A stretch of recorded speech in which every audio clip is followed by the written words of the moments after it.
Shalom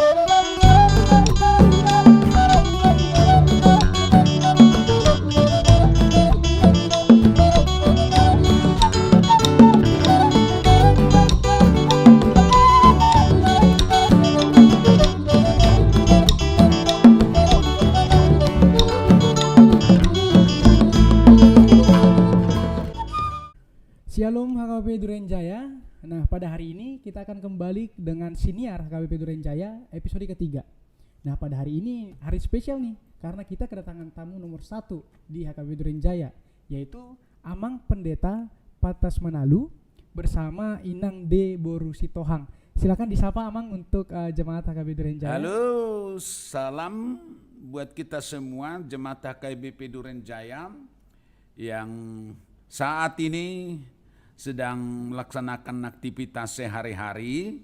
Kami berharap kita semuanya sehat-sehat, jauh dari COVID. Amin. Juga sukacita selalu senantiasa bersama-sama dengan Bapak Ibu Saudara sekalian. Horas. Ya, gimana kabarnya Amang dan Inang? Sehat. Sehat ya, puji Tuhan. Di situasi sekarang ini yang kita tahu masih pandemi ya, Amang dan Inang ya. Betul. Jadi kita sangat bersyukur masih bisa berkumpul, masih sehat di situasi sekarang ini. Nah, jadi Amang, kami pengen tahu nih Amang, karena pasti dari Jemaat Duren Jaya masih banyak nih yang belum tahu lebih dekat lagi mengenai Amang Pendeta dan Inang Pendeta. Sudah berapa tahun Amang di Duren Jaya? Kurang lebih 3 tahun. Kurang lebih 3 tahun ya Amang ya. Iya, Amang Pendeta ini sudah hampir 3 tahun di Duren Jaya. Pasti teman-teman atau jemaat Duren Jaya masih banyak yang belum tahu nih yang lebih dekat lagi tentang Amang Pendeta. Nah, jadi di pertemuan kali ini Amang, di siniar kali ini kita mau menanyakan beberapa tentang Amang dan Inang. Boleh. Nah, jadi kita masuk dari yang pertama nih Amang. Iya. Jadi kalau boleh tahu Amang, tempat tanggal lahir Amang itu di mana ya Amang ya? Oke, terima kasih Saudara Simamora. Memang saya dilahirkan di salah satu desa kecil di Kecamatan Duluk Sanggul, yaitu namanya Hutaraja Sosortalun. Iya, iya. Menurut cerita dari ibu yang melahirkan saya lahir pada tanggal 12 Mei 1958. 1958 Amang. Ya. Jadi kami bersaudara, ada 8 orang, 4 laki-laki dan 4 perempuan. Jadi aku anak yang kelima dari 8 bersaudara. Oke, anak kelima dari 8 bersaudara ya Amang ya. Nah, untuk Inang sendiri, Ya. untuk tempat tanggal lahirnya di mana Inang? Selama dong dengan Amang. Oh, sama Saya dilahirkan di sebuah kota kecil, desa Kabupaten Humbang Hambicaran sekarang. Sundutan. Yang Sundutan ya? Dulu Sanggul juga berarti. Dulu ya? Sanggul. Oke, Sundutan. Desa Hutaraja, Lumban Sitohang. Lumban Sitohang. Berarti ini Amang dan Inang satu kampung ya? Iya. Dekat-dekatan. Ini sangat menarik ya, Jemaat Duren Jaya ternyata. Itu kita tidak tahu ya, Tuhan mempertemukan Amang dan Inang ternyata satu kampung gitu. Nah, jadi menarik nih Amang. Karena ketepatan Amang dan Inang satu kampung ketemu, terus Tuhan menjodohkan gitu ya. Iya. Nah, jadi kita pengen tahu nih Amang, cerita pertemuan Amang dan Inang itu dan sampai ke jenjang pernikahan sampai sekarang itu gimana ceritanya Amang? Iya, memang walaupun kampung kami berdekatan, tapi waktu masih SD dan masih SMP sebetulnya tidak saling mengenal. Tapi waktu aku sekolah di Tarutung, pas Natalan di gereja, saya lihat dia pakai baju panas atau jaket warna merah. Jaket warna merah. Nah, Oke. setelah itu kami bersama-sama pulang. Oh itu waktu itu udah kenal gitu? Belum. Oh belum. Belum. Tapi Amang ngajak pulang bareng gitu. Bareng, Oke. pulang bareng malam waktu selesai Natalan. Itu siapa pakai baju panas pakai yang warna merah gitu loh. Padahal setelah kami bersama-sama bareng pulang ya ternyata ya kampung tidak jauh. Oke. Iya. Dan waktu itu memang setelah dia selesai tamat dari SSD langsung dia melanjutkan sekolah di Medan di SMP ya. SPG. SMP iya. Berarti Amang di Dolok Sanggul, Inang di Medan. Iya. Ceritanya LDR Amang ya. Iya LDR. Iya. Siap. Oke. Lalu setelah itu ya namanya lah Naposo ya. Ya surat-suratan lah. Oh, zaman itu masih surat Masih ya. surat-suratan. Kantor pos. Masih surat-suratan. Jadi hampir ya paling lama lah sekali 2 minggu surat-suratan.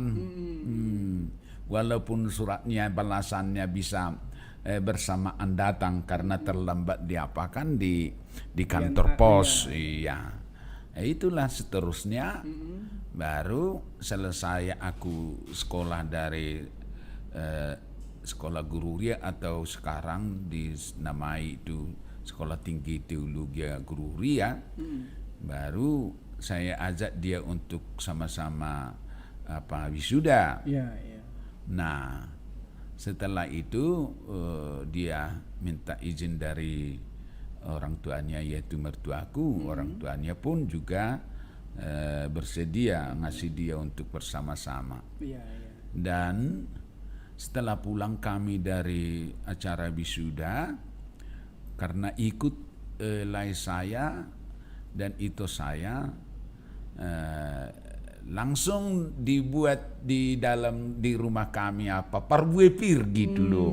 Berarti udah berarti kedua belah pihak keluarga udah sepakat lah. Belum. Belum. Oh, kalau parbuepir itu belum Itu sepakat jadi ya? artinya di situ orang tua dari pihak saya nggak mungkin lagi ini dipanjang-panjangkan.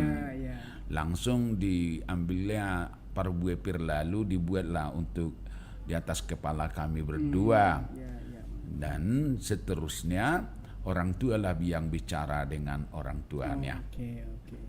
Jadi tidak lama sebelum kami orientasi untuk menuju pelayanan, kami sudah melaksanakan pemberkatan nikah. Iya, jadi singkat sebetulnya setelah selesai wisuda. Berarti saya wisuda langsung keluarga menjemput parbuepir. Iya. Nggak berapa lama langsung pemberkatan namanya. Iya, Oh, pemberkatan. gitu. Oke, sangat menarik ya. Jemaat Durenjaya, cerita pertemuan antara Amang Pendeta dengan Inang Pendeta. Iya. Nah, jadi Amang dari pernikahan Amang dan Inang, piga paparannya Amang. Iya. Inang. Jadi terima kasih, memang Tuhan menganugerahkan 4 orang anak, 3 laki-laki, 1 perempuan. Dari ke-4 orang itu masih 1 yang telah menikah dan sekarang dia melayani di HKBP Resort Jambi 1, pondok Kebun Kelapa Jambi 1. Kebun Kelapa. Nah, di Resort Kebun Kelapa. Oh, pendeta juga. Iya, pendeta yang istrinya Boru Nadeak. Dan dari mereka ada 2 cucu atau pahopu. Dan itulah pangguaran saya Opu Panuturi. Opu Panuturi. Iya, Opu Panuturi. Iya. Jadi cucu baru 2. Iya, dari iya. sepasang, satu baru laki-laki, iya. satu perempuan. Iya. Dari anak yang Pertama. pertama. Oke, laus ima panggoranna gabi oppu panuturi. Panuturi. Oke, iya mau lihat ya Mang. Iya, jadi setelah kita tahu mengenai peparannya Mang, nah sekarang kita mau tanya nih Amang. Amang udah masih ingat nggak Mang udah berapa lama melayani Tuhan sebagai pendeta di HKBP? Iya, terima kasih. Basic saya memang dari guru jemaat atau guru huria. Mulai pelayanan tahun 1984 kita ditempatkan menjalani masa praktek tahun pertama di salah satu gereja HKBP Marihat Raja Resort Seribu Jawa, Iya. distrik Sumatera Timur sekarang. Ya dulu. Kalau dari Tiga Doluk ya Simpang Kawat dekat dari situ. Jadi kita sekitar waktu barang 1 tahun lebih di situ. Iya. Baru kita dipindahkan untuk satu gereja lagi selama praktek, yaitu gereja HKBP Onakasang di resort sekitar setahun lebih. Setelah menerima takbisan guru huria, kita ditempatkan di HKBP Huta Ginjang, Kecamatan Muara. Iya. Sekitar 3 tahun di sana, lalu kita dipindahkan lagi ke HKBP Banuarea Tarutung. Di situ hampir 4 tahun kita melayani di sana. Dan tahun 1992 kita dipindahkan ke HKBP Hinalang Silalahi Balige, sekitar sampai 1995. Dari situlah kita terpanggil untuk melanjutkan sekolah pendeta. Oh, berarti awalnya guru huria, Iya, belum iya. pendeta ya. Tahun Iya. 1984 itu masih menjadi guru huria. Iya, benar. Setelah 1995 ya, Amang? Iya. Baru ngambil Masuk- sekolah menjadi masuk pendeta. sekolah. Iya. Oh, gitu Amang. Oke. Iya. Jadi selama 3 tahun kita mengikuti pendidikan sekolah pendeta. Kita menerima takbisan pendeta di HKBP Sudirman Medan. Iya, iya. Lalu tidak lama kita menerima surat ketetapan keputusan kita ditempatkan di HKBP Resort Narumonda Porsea.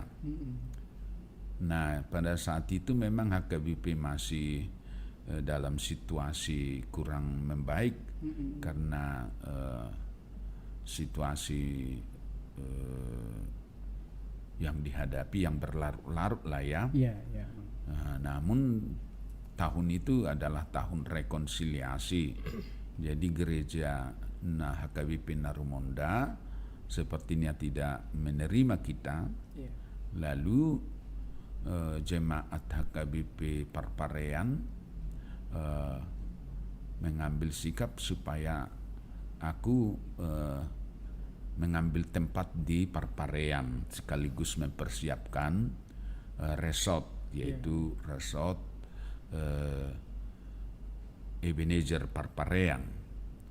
Dan di sana kami melayani hampir 1000 kakak dengan gereja cabang, yaitu HKBP Perdamaian, HKBP Sitorang Jahe, HKBP Narumonda Sundutan, HKBP Siruar, dan gereja induk adalah HKBP Parean. Jadi ada 5 gereja yang kita layani selama kurang lebih 5 tahun di sana. Nah, setelah itu kita dipindahkan tahun 1993,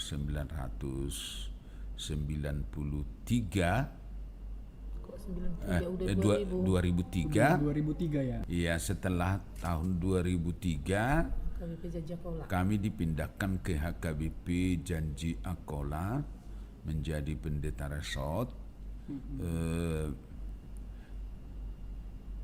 yaitu distrik 2 Selindung. Kami melayani di sana kurang lebih 2 tahun.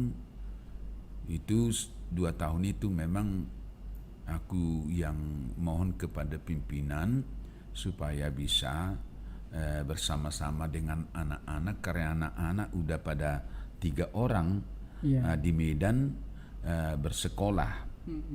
Jadi untuk mengurangi biaya anak-anak di Medan, aku mintalah untuk dipindahkan ke Medan, sekalipun nanti status saya menjadi pimpinan jemaat. Jadi bukan pendeta resort, tapi menjadi pimpinan jemaat. Nah, setelah kami melayani di HKBP, namanya HKBP Pertahanan, yang resort Saroha kurang lebih 4 tahun lah, kurang lebih 4 tahun. Kami dipindahkan ke HKBP Dulu Ilir di kawasan PTPN 4. Tapi sebelum kami berangkat ke sana, ada waktu kami untuk berhenti sebentar sebelum berangkat ke HKBP Dulu Ilir. Jadi sampai kami di Dulu Ilir 2010 kami ditempatkan di sana, di salah satu perkebunan PTPN 4. Dan kalau dibilang Dulu Ilir lah, PTPN Dulu Ilir lah menjadi kapal induk daripada PTPN 4 seluruh Indonesia. Kenapa? Karena itu sangat besar, sangat besar. Jadi maka disebut Dulu Ilir itu adalah kapal induk PTPN 4. Memang enak juga di situ melayani, karena banyak manajer-manajer di bawah teritorial pelayanan kita. Iya, manajer PTPN 4 unit Dulu Ilir, manajer PMT pabrik mesin Tenera Dulu Ilir, baru manajer rumah sakit PTPN 4 Bahapal, baru manajer PTPN 3 Bandar Betsi, dan manajer Bristol di Dulu Marangger. Jadi kita itu ya bangga, karena banyak pejabat-pejabat perkebunan yang berada pada posisi tempat pelayanan kami hari itu. Dan setiap sekali seminggu kita melayani di rumah sakit bagi pasien-pasien yang beragama Kristen di seluruh unit-unit, baik itu updeling, baik di Kabupaten Simalungun, yang ada di Kabupaten Simalungun. Hampir 5 tahun kita melayani di sana. terjadilah pergantian pimpinan HKBP tahun 2012.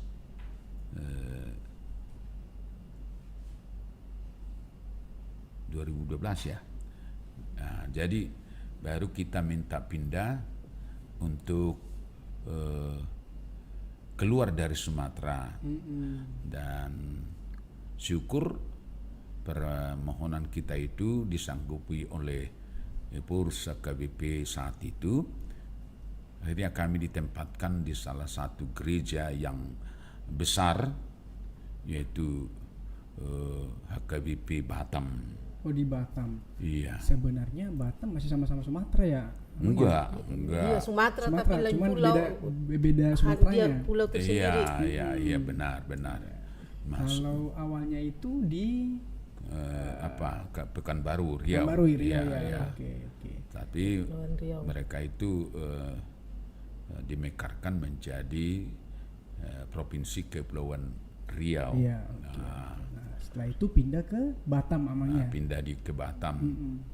Di sana kita selama 5 tahun 1 bulan melayani. Sangat-sangat luar biasa itu. Iya.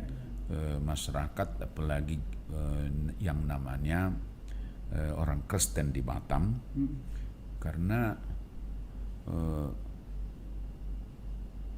sangat rajin ke gereja. Sangat rajin ke gereja. Saat malam Natal tanggal 24 Desember, aku pertama sekali melayani orang yang mengikuti ibadah malam Natal sampai 2000 Luar biasa, jemaat. Iya. Itu di satu gereja itu 2000 jemaat. Iya, sekali mengikuti Sekali ibadah ya. ibadah 2000 jemaat. Sesi pertama jam 16. Nanti sesi kedua 19.30 sudah sampai 3.000. Oh, berarti makin malam makin banyak. Iya. Emangnya.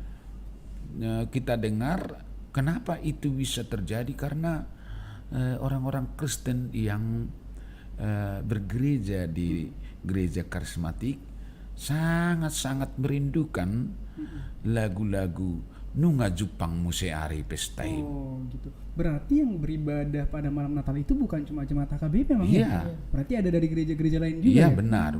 Iya, luar biasa. Dan juga lagu Sonang Niborngin Nei. Iya, Jadi iya. sangat kita luar biasa lah. Iya. Luar biasa. Jadi ketika kita naik mimbar, kita lihat jemaat semua udah pada duduk, wah, luar biasa. Terkadang kita minta pertolongan dari Tuhan. Ya Tuhan, jamalah mulutku untuk memberitakan firman-Mu, karena jemaat yang pada hadir pada saat itu saking banyaknya. Jadi supaya jangan mereka merasa tidak terpenuhi atau tidak tersentuh oleh firman Tuhan. Jadi kita minta pertolongan hikmat dari Tuhan agar jemaat yang hadir dapat tersentuh oleh firman yang kita sampaikan. Dan pada saat Natal tanggal 25 harus kita mempersiapkan diri 2 kali untuk melayani, pagi jam 6 sampai jam 9 nanti, karena ibadah pukul 6 sekalian perjamuan kudus sampai 800 orang sekali perjamuan. Jadi lama. Iya. Lama, bisa 3 jam. Mulai dari ibadah langsung terus perjamuan kudus sampai selesai. Dan pukul 10, karena kita sudah mengatur interval waktu, jangan berdekatan dengan masuk pukul 10. Iya, iya. Nanti masalah parkir itu nanti menjadi ribut. Iya, benar. Karena kita sudah buat jalan searah keluar masuknya. Jadi tidak ada mobil-mobil yang seharusnya datang dari sebelah kanan Malah dari sebelah kiri. malah dari sebelah kiri. Iya. Dan pukul 10 ibadah kedua nanti selesai sampai jam 1. Sampai jam 1. Karena langsung mengikuti perjamuan kudus. Iya. Bisa juga sampai 800. Nah disinilah aku bilang dalam hatiku, begitu baik Tuhan itu bisa kita dimampukan 2 kali melayani. Iya, benar-benar. Sambil melaksanakan perjamuan kudus. Jadi ketahanan fisik kita itu sangat luar biasa lah. Iya, benar-benar. Iya. Jadi namun ibu selalu mempersiapkan minuman apa itu air mineral atau air jeruk. Iya, iya. Supaya menambah tenaga. Nah, 5 tahun 1 bulan kita di sana, ya sangat luar biasa lah, sangat luar biasa. Waktu itulah kita boleh menginjakkan kaki ke luar negeri. Oh, puji Tuhan. Nah, puji Tuhan. Inang ikut juga berarti ya? Iya, Ikut iya. dong. Berdua Iya. aja atau Rombongan. rombongan ya? Jadi waktu kami konven di Singapura, di Kelang, langsung kami ke Johor, langsung kami ke Thailand, ke Bangkok ya, untuk jalan-jalan lah, jalan-jalan. Karena semua perongkosan kami hari itu selalu ditanggung oleh gereja. Nah itu kesempatan lah, kesempatan. Yang paling berkesan memang aku memimpin ibadah di Singapura. Tahulah aku kan kurang, sama sekali tidak tahu bahasa Inggris.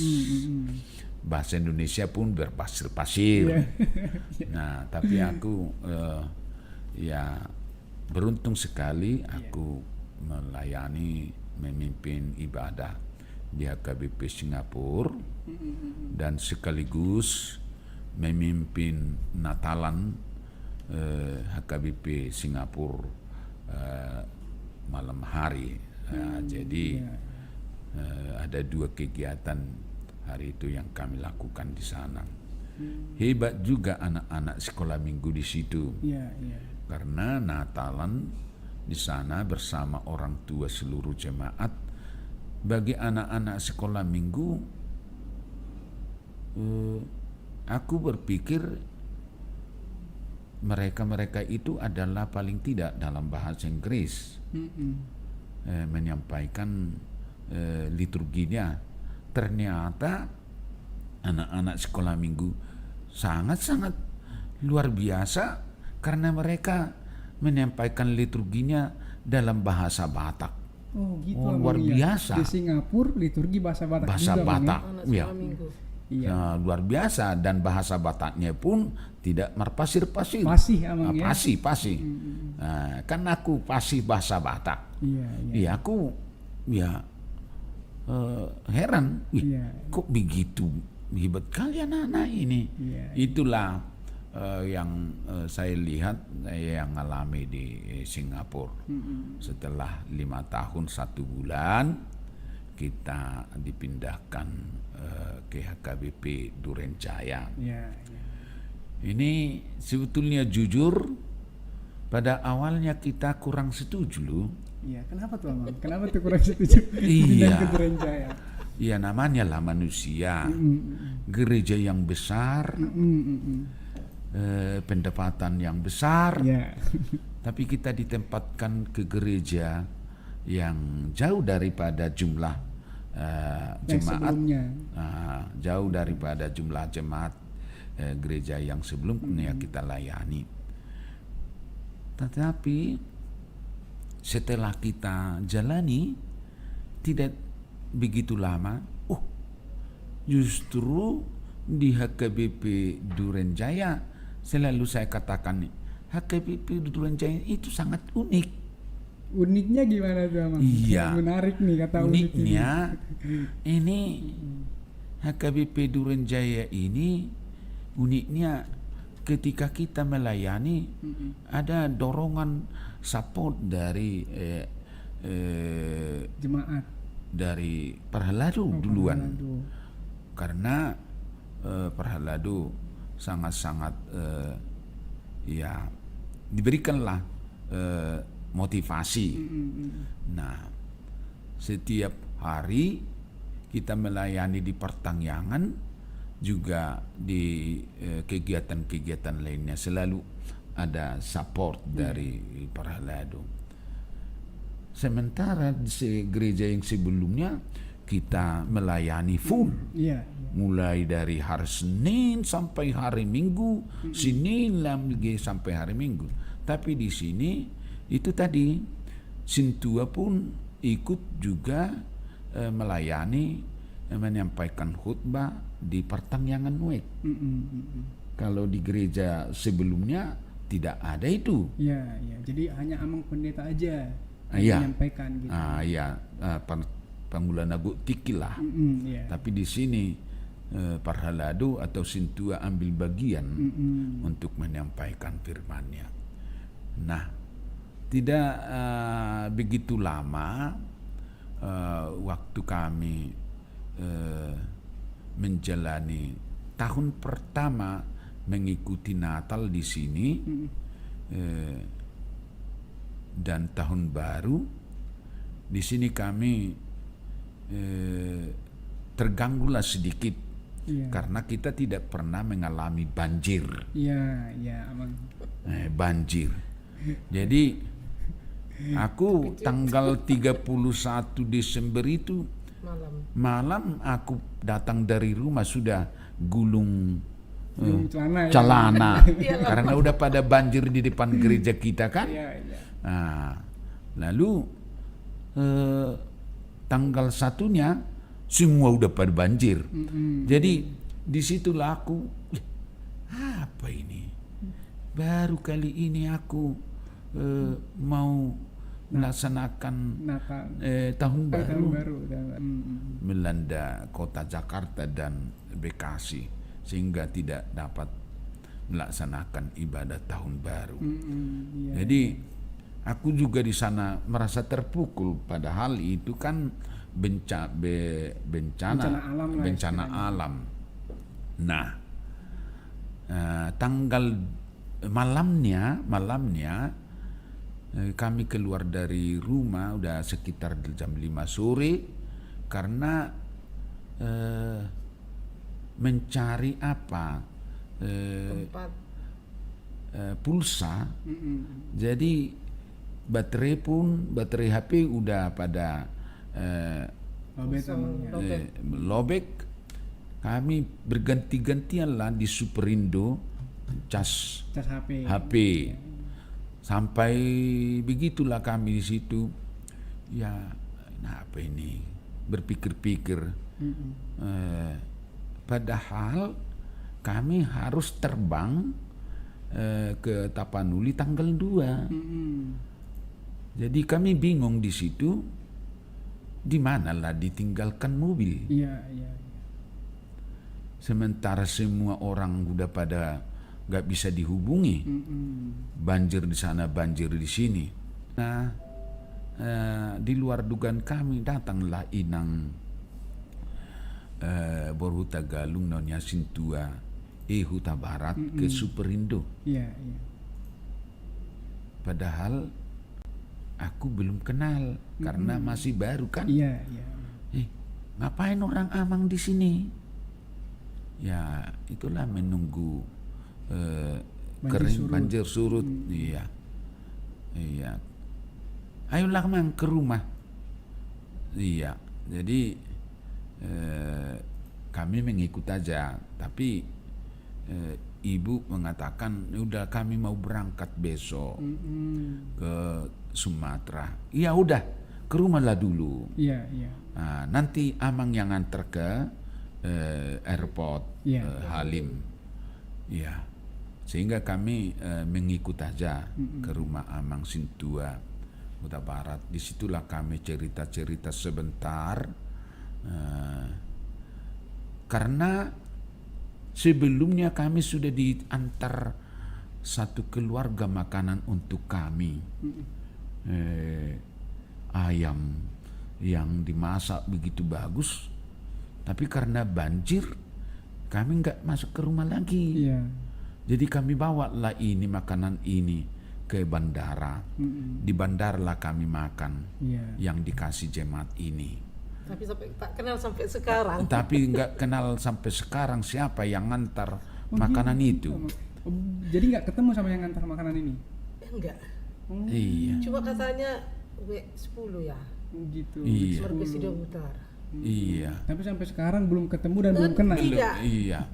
Ini perlu nih untuk Iya, jemaat KKP Duren Jaya.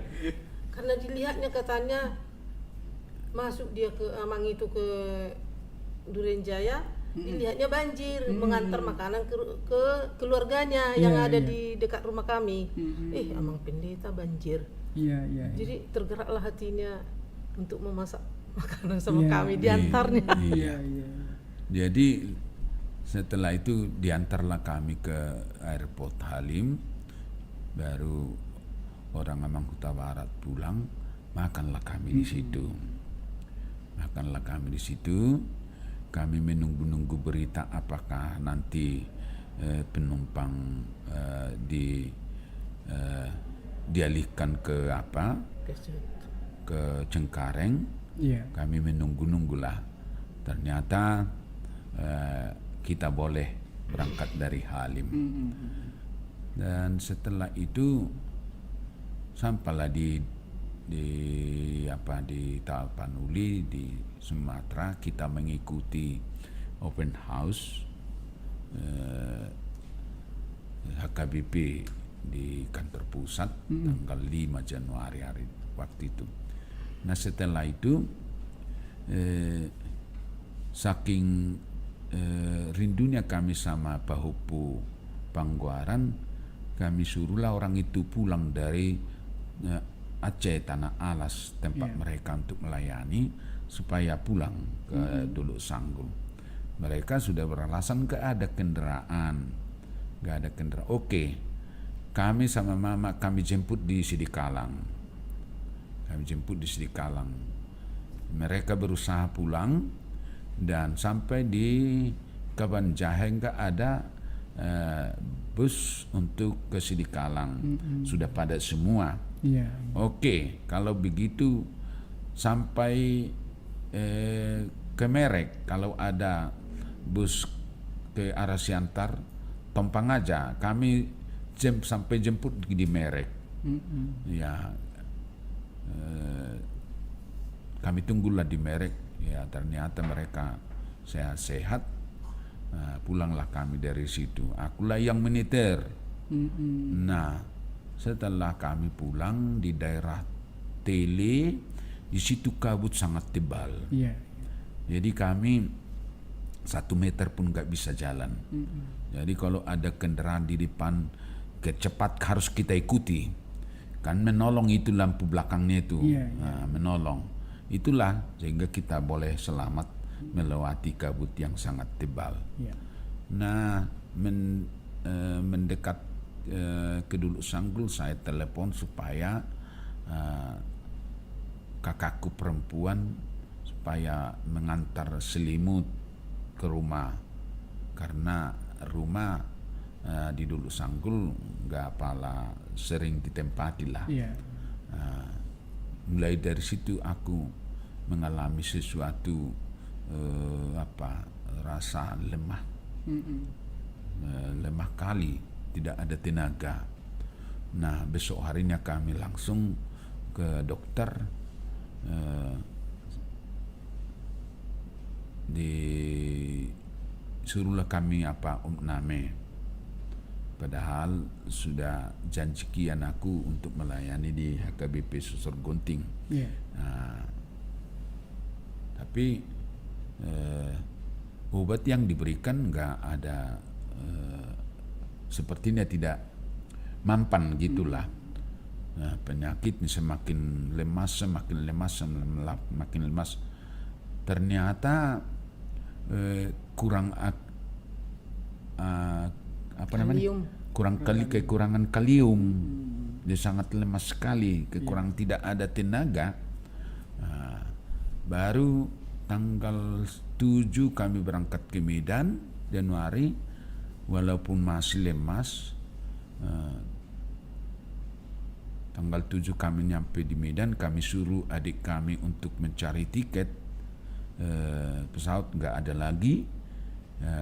Kalau nggak ada tiket pelni lah ke Batam, atau juga nggak ada lagi, kami memaksa untuk berangkat ke Batam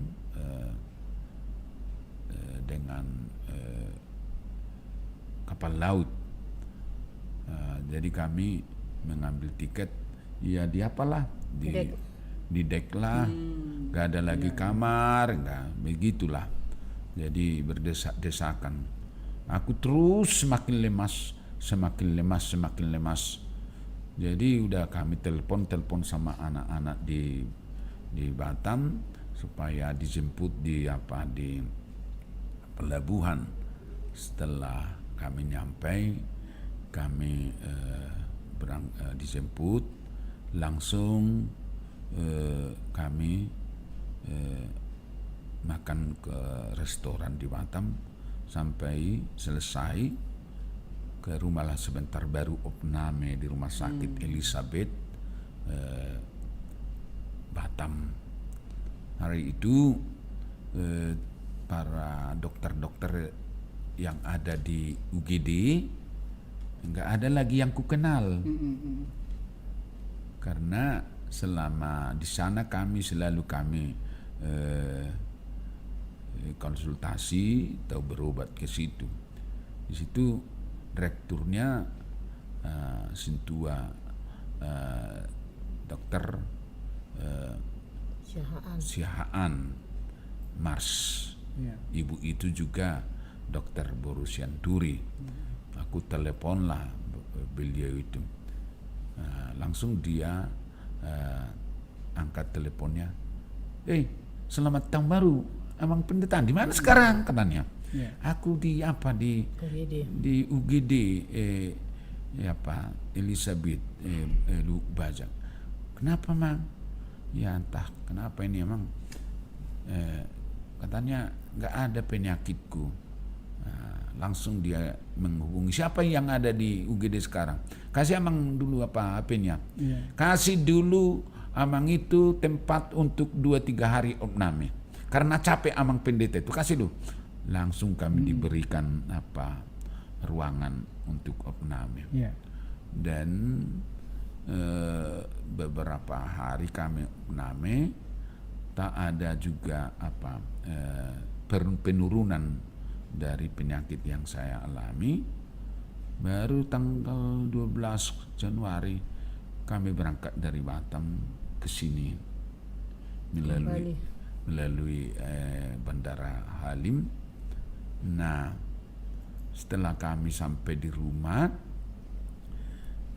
namanya udah tertinggal rumah, situasi banjir. Jadi pakaian-pakaian yang ada di laci terbawah, lemari, ini direndam air lah, ada setinggi 10 sampai 15 cm di atas lantai. Jadi semua lah membau lah, ini pakaian-pakaian udah membusuk ini.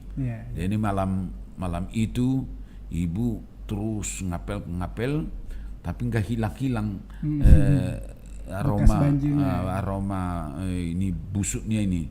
Jadi aku pun habislah parfumku, ku semprot di ruang tidur, nggak hilang. Teruslah itu sampai beberapa hari nggak ada lagi perubahan, selalu lemas. Banyaklah saran dari jemaat kita yang ada di sini, banyak makan pisang emang, banyak makan pisang. Kalau kekurangan kalium, banyak makan pisang lah. Itulah terus yang ku alami setelah banjir di situ. Nah, baru menjelang bulan 3 Berjalanlah dulu pertengahan UEK. ya, berjalanlah pertengahan UEK, berjalan dengan baik, jalan. Nah, bulan 3 sudah ada berita, Tanggal 22. sudah ada berita terjadi virus corona yang melanda dunia.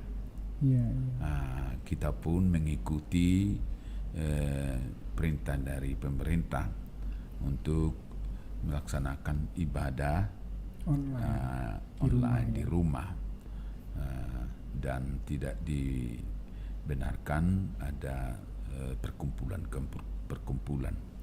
Akhirnya ibadah di gereja pun tidak dilaksanakan lagi, dan itulah makin membebani pikiran saya, semakin stres lah. Ini apa ini kok nggak bisa lagi melaksanakan ibadah, padahal situasi dunia yang terjadi. Nah, sebelum akhir bulan Maret kita sudah tidak bisa lagi beribadah. Aku semakin kambuh penyakit tadi, semakin kambuh, walaupun Inang mencari obat dari Inang Maruluk, dari Inang dokter yang ada jemaat kita, tapi semakin lemas. Iya. Jadi akhirnya emang minum apa nih buat memulihkan? Iya. Jadi jam 11 pertama kami ke rumah sakit Pinna. Siloam. Pinna di pertama. Pinna jam 11 malam. Saya bawa dibawa oleh Mang Sitambun. Saya minta Sintua Sitambun untuk menyetir mobil mengantar kami ke rumah sakit Pinna. Tapi karena situasi pun di sana sudah mulai sibuk karena pandemi, kami diberikan obat saja. Kami pulang dari sana ke rumah. Kami makan obat, tak ada perubahan. Akhirnya tidak 2 hari kemudian, karena semakin lemas, kupaksalah ku bawa mobil ke rumah sakit Siloam. Ya puji Tuhan, di tengah jalan sempat kami kehilangan kendali, mungkin diakibatkan karena kurang fit. Sampai kami di UGD ya, di rumah sakit Siloam. Ya, kami diperiksa, kami berikan informasi untuk menolong dokter yang ada di sana. Saking lemasnya kan. Memang pada awalnya mereka menerima apa yang kami sampaikan tentang keadaan yang kami alami. Tapi karena kami dibuat di salah satu ruangan begitu lama, pakai AC, terjadilah batuk-batuk. Inilah katanya gejala. Ini OTG. Dari rumah sakit. Nah, akhirnya aku dipindahkan ke ruangan di halaman. Ruangan suatu tempat isolasi, ruangan isolasi di halaman rumah sakit Siloam. yang pakai tenda-tenda itu. Disitulah aku berdebat sama dokter. Aku tidak kena COVID. Aku tidak kena COVID. Iya Bapak OTG. Ya aku pun tidak OTG. Iya. Nah, jadi aku marah-marah lah di dalam ruangan isolasi itu. Iya. Jadi dokter yang ada di situ merasa terganggu karena aku terus ribut. Iya. Dia bilang lah agar kita jangan berdebat ya, Bapak boleh pulang. Ini resepnya, dikasih lah resepnya. Setelah kami padahal selama aku di ruang isolasi, ibu ini sudah nangis-nangis dia di depan rumah sakit itu, karena saking ada pikiran udah kena. Nah, kami pulang dari sana dengan mengendarai mobil aku sendiri yang bawa, karena tidak ada orang lagi yang bisa kita minta tolong untuk menyetirnya situasi COVID. Pulanglah kami dari situ, pulang. Jadi ya memang kalau situasi begitu sangat-sangat menakutkan, sangat mencekam, ya memang kita semakin dipaksa untuk terus berdoa dan terus berdoa. Aku seorang pendeta berdoa setiap hari, tapi karena COVID ini makin bertambah waktu kita untuk berdoa, memohon perlindungan Tuhan supaya kita dijauhkan dari COVID. Nah, beberapa hari kemudian karena semakin lemas, datanglah ibu meminta rujukan dari puskesmas. Dirujuk kami ke rumah sakit Mekarsari ini. Oh, berarti akhirnya berobat di Mekarsari nih emang. Iya. Dari situ baru sembuh. Di situ memang orang itu pun diperiksa nggak ada sesuatu yang menakutkan. Semua baik-baik. Di tensi ini, diukur ini, semua baik-baik. Jadi heran. Jadi sudah aku bilang memang katanya aku kurang kalium. Nah, datanglah dokter, diperiksa nggak ada perubahan. Jadi kami mohonlah untuk opname 2-3 hari. Kata dokter, Bapak mau opname? Iya Pak Dokter, aku mau opname. Jadi diperintahkanlah untuk mencari ruangan kan, tapi kami bersama ibu supaya ruangan VIP, supaya jangan terganggu dengan orang lain. Mereka bilang nanti kalau ruang VIP berarti nanti menambah, iya nggak masalah. Jadi mulai dari situ adalah semakin membaiklah penyakit yang saya alami. Tapi karena dua hari kami dikasih pulang. 2 malam 1 hari. Pulanglah Pak. Di sini banyak penyakit. Iya. Katanya. Jadi pulanglah kami. Tapi sebelum itu, waktu kami hari pertama masuk, disitulah anggota jemaat kita Yang pertama kali yang meninggal karena COVID, yaitu siapa namanya itu yang di Semarikon, Marga Manalu, si Roy, yang istrinya baru hombing, anaknya 3 orang perempuan. Di situ aku setelah mendengar berita sudah meninggal, aku teriak di situ sebetulnya.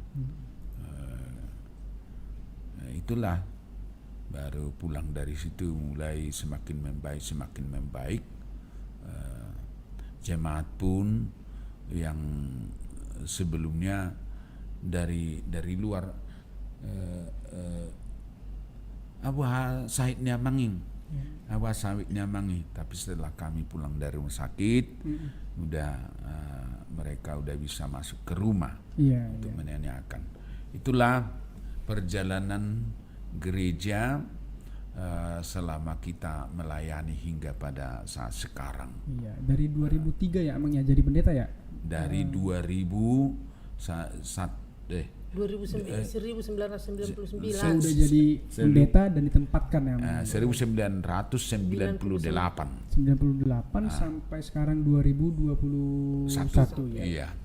Sudah sangat lama Amang ya. Iya. Jadi dari perjalanan panjang Amang selama jadi pendeta melayani di HKBP. Nah, kami pengen tahu nih Amang. Apa sih awalnya yang menjadi motivasi Amang pengen jadi pendeta? Iya. Karena kan banyak tantangannya nih Amang. Mulai dari ya seperti tadi ada suka dukanya gitu ya, ada sakit gitu kan. Apa yang menjadi motivasinya Amang? Sebetulnya memang ini semua harus terungkap ya. Memang aku termasuk anak yang bandel dulu. Dulunya anak yang bandel. Yang bandel. Jadi bapakku seorang sintua, mamaku adalah punguan parari Kamis, punguan ina yang sangat rajin. Ya. Jadi anak sintua itu seharusnya Baik kita harus baik, anak baik. Jadi selama aku sekolah di SMEA atau SMK 2 sekarang, bandel lah terus. Nah, setelah selesai tahun 77 dari SMEA dulu Sanggul, karena orang tua tergolong miskin, merantau lah. Ya. Ke Sidikalang, ke Nias, ya cari-cari kerja asalkan adalah uang. Nah, setelah kita menjadi seorang buruh di satu bangunan di Gunung Stoli, Pulau Tello namanya. Gunung Sitoli, Nias. Nias. Nah, di Pulau Tello, situlah kami membangun sebuah pelabuhan. Ya. Pelabuhan kapal kerinci hari itu, yang dari Sibulga, Padang sampai ke Tanjung Priuk terus. Jadi di situ karena saking panasnya, jam 12, jam 1 selalulah kita minum air kelapa. Air kelapa, padahal air kelapa yang selalu kita minum karena teriknya matahari menimbulkan penyakit malaria. Nah, setelah kita mengalami penyakit malaria di sana, badan kita semakin kurus, nafsu makan semakin hilang. Adalah seorang koramil yang namanya marganya Harepa mengatakan sama kami, pulanglah kalian,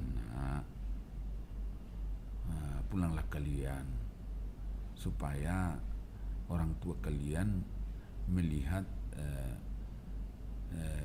sakit yang kalian rasakan di sini.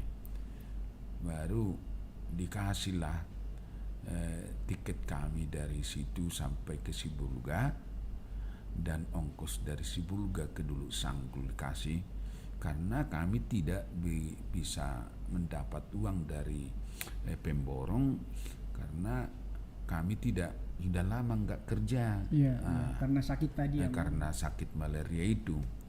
Jadi dia dikasihlah tiket kami dan ongkos dari Sibolga ke Dulu Sanggul, dan diberikanlah oleh-oleh 1 kaleng per orang roti kongguan. Nah, sangat baik itu Pak Koramil Margaharepa itu sangat baik lah. Jadi di Dulu Sanggul baru di sepertinya memang nggak ada obat untuk obat malaria itu, ya harus kita bertahan. Jadi bertahan terus lama bisa kita merasakan nggak ada lagi malaria yang kita alami. Baru tahun 1980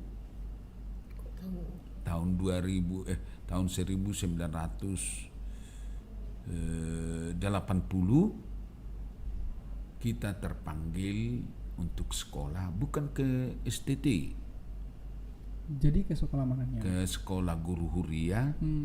Karena kita tidak, orang tua kan tadi latar belakang ekonomi kurang mendukung, sehingga kita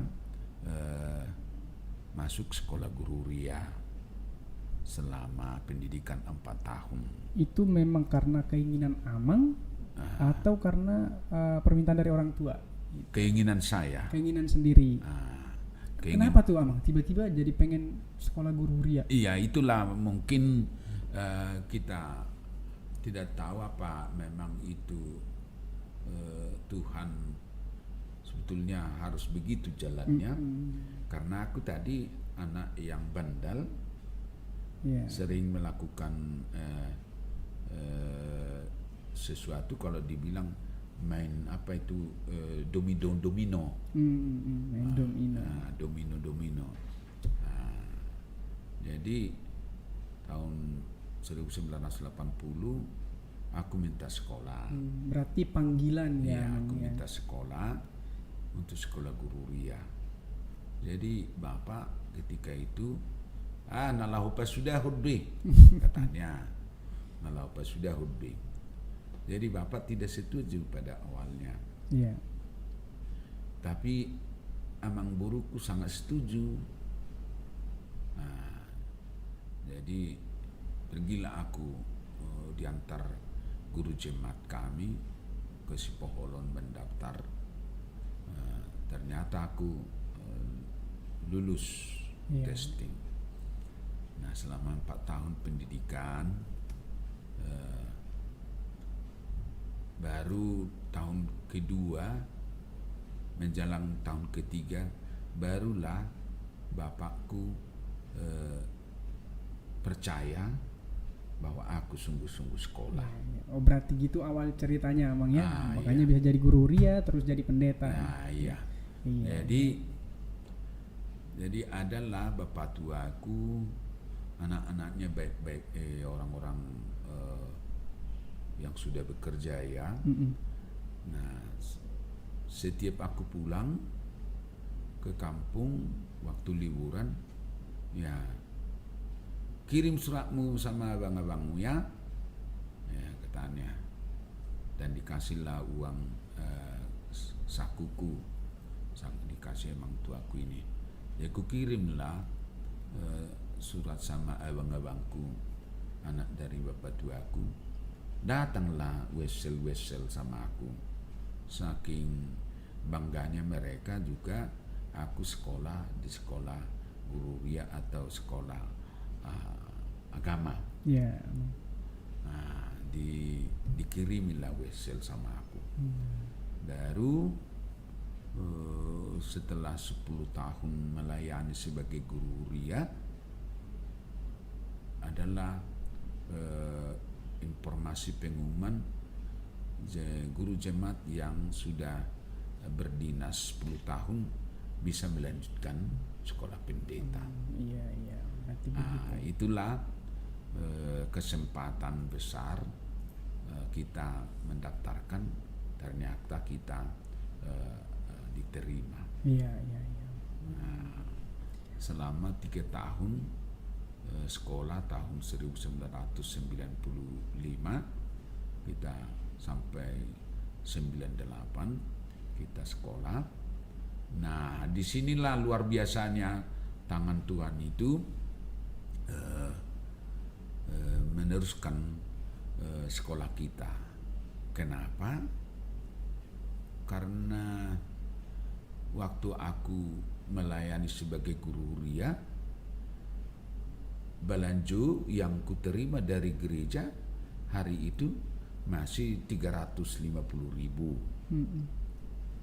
Tapi setelah aku sekolah, banyak yang memberikan biayaku, banyak donaturku. Salah satu donaturku yaitu Bapak Situa Dr. Randus MS Siahaan, Ibu Boru Simanjuntak. Bapak itu adalah jemaat HKBP Jati Asih di Jakarta Timur ini. Dan semua biaya kebutuhanku, baik kebutuhan asrama, baik kebutuhan persembahan mingguan dan uang saku, mereka sanggupi, mereka berikan. Dan ada uang buku, ada uang kuliah mereka yang beli, bapak itu yang menanggupi. Dan sungguh baiklah bapak itu. Beliau itu pernah menjadi komisaris di Hotel Saripak Paspik Jakarta, dan aku sudah pernah menginap di sana. Dan juga di rumahnya, katanya di daerah Bisma Geraha Gersang sana, dekat di situ Kian. Rumahnya udah besar, udah pernah aku menginap di situ. Jadi ada lagi 3 orang bersaudara marga Siahaan, anak jemaat yang kulayani, memberikan biaya uang sekolahku per tribulan 300.000 per tribulan. Ada lagi anak jemaat perantau jemaatku yang pernah kulayani, Dokter Hutapea di Bagon Siapi-api. Bapak ini sudah terkenal di sana, memberikan biaya 60.000 per bulan, di samping tambahan-tambahan dari abang-abangku tadi. Jadi kalau ku jumlah semuanya, uangku yang ku terima setiap bulan sampai 700. Iya, berarti selama Amang kuliah juga jadi pendeta, itu banyak donaturnya terhadap Amangnya, puji Tuhan. Benar, luar biasa. Iya. Oke, terima kasih Amang buat ceritanya. Nah, kita udah dengar panjang nih Inang mengenai sejarah Amang mulai dari sekolah guru huria, pendeta sampai sekarang. Nah, kita mau nanya nih Inang, karena teman-teman Jemaat Durenjaya, teman-teman Aposo juga mau tahu nih, selama Inang menemani Amang pelayanan, apa nih Inang yang menjadi suka duka atau kesan yang pernah Inang alami selama menemani Amang menjadi pendeta? Oh iya, kalau dulu kan kami berkeluarga, karena saya kan seorang PNS. Jadi sejak kami nikah, kami pisah tempat. Oh, pas jauh-jauhan, udah kerja juga pisah tempat juga. Jauh-jauhan. Jadi Amang itu kan melayani di gereja. Ya saya tetap melaksanakan tugas. Waktu pertama penempatan saya kan tahun 84. Kami nikah tahun 84. Saya udah tempatkan pemerintah di Medan. Inang di Medan, Amang di HKBP Marihat Raja. Marihat Raja, Tiga Dolok. Oke. Jadi istilahnya merdua hutan. Nah, jadi kalau mengenai tentang seluk-beluk gereja itu, ya saya begitu kurang itu kali loh. Karena saya kan mengajar, jadi tidak tiap hari sama dengan Amang. Tiap hari. Amang dulu kan belum ada HP. Benar ya. Jadi kalau kami itu sangat jarang jumpa. Karena jauh ya Inang. Iya. Baru kami Amang dipindahkan Amang dulu waktu guru Huria di Yonakasang, di Huta Ginjang, di Banuarea. Sesudah Amang lah di Banuarea, baru saya berusaha pindah tugas dari Medan ke Tarutung. Itu udah termasuk dekat ya Inang ya, dari Tarutung ke Banuarea. Iya, Okay. kan satu kecamatan. Iya. Saya pindah tugas waktu itu tahun 1991. Wah, ternyata Amang dipindahkan lagi dari Tarutung kan ke Hinalang. Akhirnya pisah lagi gitu. Oh, Pisah tempat tidak. lagi. Enggak, Inang ikut ke sana. Ikut dengan Amang, dengan situasi harus menempuh jalan yang sangat jauh dari Hinalang Silalahi ke Tarutung. Iya. Lebih kurang 1,5 jam di perjalanan naik angkot. Iya. Jadi banyak sih, saya senang karena bisa merongrong. Iya. Bisa melihat daerah-daerah. Oh ini. Kalau dulu kan saya tidak tahu, sebelum kami menikah ya saya hanya di Medan monoton yang itu. Sejak ke sekolah sampai ditempatkan jadi guru, saya yang tahunya hanya Medan dengan Duluk Sanggul. Tapi puji Tuhan setelah saya mau jadi istri pelayan, banyak yang saya alami. Banyak mengenal banyak karakter orang, mengenal banyak daerah yang berbeda-beda, walaupun katanya orang Batak, banyak juga perbedaan-perbedaannya. Bisa memberikan kita pelajaran. Waktu kami selama lebih kurang 30 tahun ya Pak. 3 tahun. 37. Kok 37? 84. Ya. Kalau saya itu hanya di atas roda. Karena dari Hinalang Silalahi ke Tarutung lebih kurang 3,5 tahun ya Pak. Pindah lagi. Waktu itu sekolah dulu Amang. Lebih kurang 4 tahun. 3. Kami di Sepoholon dekat, lumayan. Sambil kami membesarkan anak-anak ya. Setelah Amang selesai pendidikan sekolahnya, kami ke Parparean. Tapi saya tetap di Tarutung ngajarnya. Jadi dari Persea ke Tarutung itu lebih kurang 2 jam. Harus saya tempuh pagi, sore, pulang saya. Jadi kebanyakan waktu saya di jalan. Jadi selama udah nemenin Amang itu tantangannya banyak ya Inang ya. Lumayan. Mulai dari rumah terpisah, terus perjalanan yang jauh, pindah-pindah gitu Inang ya, sangat luar biasa. Tapi itu semua berkat Tuhan, sampai sekarang nih Inang masih puji Tuhan masih sehat sama Amang. Gitu ya. Amin, puji Tuhan. Sangat berkesan ya Inang ya. Kita juga untuk Naposo perlu meneladani sebenarnya. Termasuk Inang itu sosok yang sabar dan kuat gitu ya. Mampu bertahan lah istilahnya. Mulai dari pindah kerja jauh gitu ya. Ya, terima kasih Inang buat berbagi pengalamannya Inang ya. Nah, balik lagi nih ke Amang Pendeta. Selama sudah di Durenjaya Amang pasti udah memperhatikan gimana nih kegiatan Naposo remaja gitu kan, pertumbuhan Naposo remaja di gereja ini. Nah, bagaimana pengamatan Amang terhadap remaja dan Naposo di Durenjaya ini?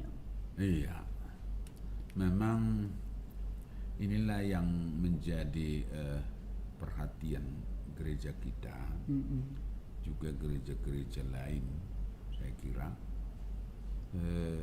karena remaja dan Naposobulung ini adalah calon-calon pemimpin gereja di masa yang akan datang.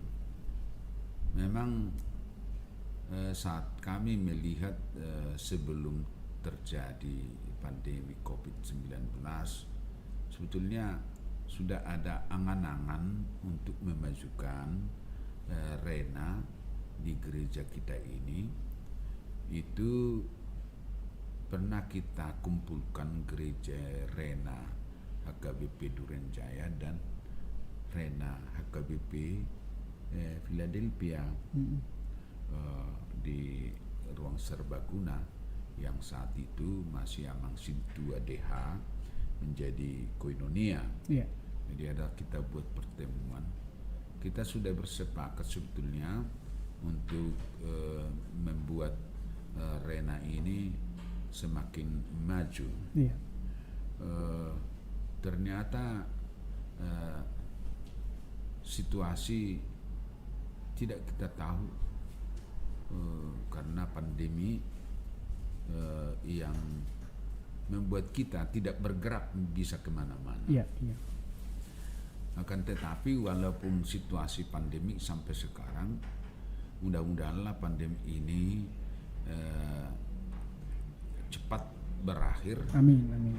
Dan situasi bisa kita merasakan situasi normal kembali sebagaimana yang kita harapkan. Kalau menurut aku di tengah-tengah remaja dan Naposobulung HKBP Durenjaya banyak potensi-potensi yang mau kita kembangkan. Itu jelas saya lihat ketika kita melaksanakan ibadah sore. Di situ sudah banyak, di situ kita lihat potensi-potensi mengembangkan Naposobulung, talenta-talenta yang mereka miliki masing-masing. Jadi aku berharap untuk ke depan bila pandemi ini sudah total berakhir tahun 2022 akan kita lanjutkan program kita sebelum pandemi terjadi. Yeah. Harus kita laksanakan karena apapun ceritanya Naposobulung harus di masa depan harus yang menjadi orang tua harus mengambil alih pelayanan juga pengelolaan memajukan gereja KIP Durenjaya. Ya, benar-benar. Iya. Oke, terima kasih Amang. Nah, yang terakhirnya Amang. Iya. Apa yang menjadi pesan atau kata-kata yang memotivasi nih untuk Naposo dan remaja Durenjaya supaya makin semangat nih Amang pelayanannya? Oke. Jadi untuk semua katakanlah generasi muda remaja dan Naposobulung gereja HKBP Durenjaya yang saat ini masih kita menghadapi pandemi COVID-19, tapi kita berharap dan berdoa bahwa pandemi ini segera berakhir dari bumi Indonesia secara khusus, dari dunia ini secara umumnya. Kita sebagai generasi gereja, bagian dari gereja, harus kita melaksanakan tugas-tugas yang kita lakukan di tengah-tengah gereja. Apakah kita melaksanakan ibadah sore supaya kita kembangkan, supaya kita majukan ini generasi muda remaja dan Naposobulung. Kalau kita lihat di alam kemajuan sekarang, dalam era digital sekarang, satu hal yang perlu kita sadari, remaja dan Naposobulung, harus kita benar-benar hidup dalam firman Allah. Sebab bila kita keluar dari firman Allah, Ini era digital sekarang ini 4.0 akan menggilas kita semua, akan terbawa, akan tergilas. Tetapi bila firman Allah itu menjadi pegangan hidup kita, aku yakin kemanapun kita tetap kuat berdiri tegak di dalam naungan Allah. Itulah yang saya amati dalam perkembangan belakangan hari ini. Jadi harapan kami kepada semua remaja dan Naposo Bulung, marilah kita semakin giat untuk melayani Tuhan, baik melalui kur, baik melalui song leader, baik melalui kegiatan-kegiatan musik dan lain sebagainya. Mari kita persembahkan skill yang kita punya, kemampuan yang kita miliki untuk melayani Tuhan setiap hari Minggu dan setiap ada acara-acara tertentu. Itulah yang boleh kami sampaikan menjadi himbauan ajakan kepada remaja dan Naposo Bulung. Terima kasih Amang. Ya, jadi kita udah dengar banyak nih untuk jemaat KBP Durenjaya, termasuk juga teman-teman Naposo remaja. Udah banyak kita dengarkan cerita pengalaman dari Amang Pendeta, begitu juga dengan Inang Pendeta. Nah, kita berharap, kita sama-sama berharap pengalaman hidup ini bisa kita ambil hikmatnya, kita bisa ambil hal-hal yang bisa menjadi positif atau menjadi motivasi buat diri kita. Bagaimana kita untuk melayani di Durenjaya, di HKBP Durenjaya khususnya, bagaimana kita untuk melayani di tengah-tengah lingkungan kita. Nah, itu tadi sangat positif sekali ya. Jadi kira-kira seperti itu Amang untuk senior kita pada episode 3 ini. Terima kasih banyak untuk sharingnya, untuk cerita pengalaman hidupnya Amang. Semoga Amang dan Inang selalu sehat, tetap dalam lindungan Tuhan. Amin. Ya, kita bisa bareng-bareng Amang horas 3 kali Amang ya. 1, 2, 3. Horas. Horas.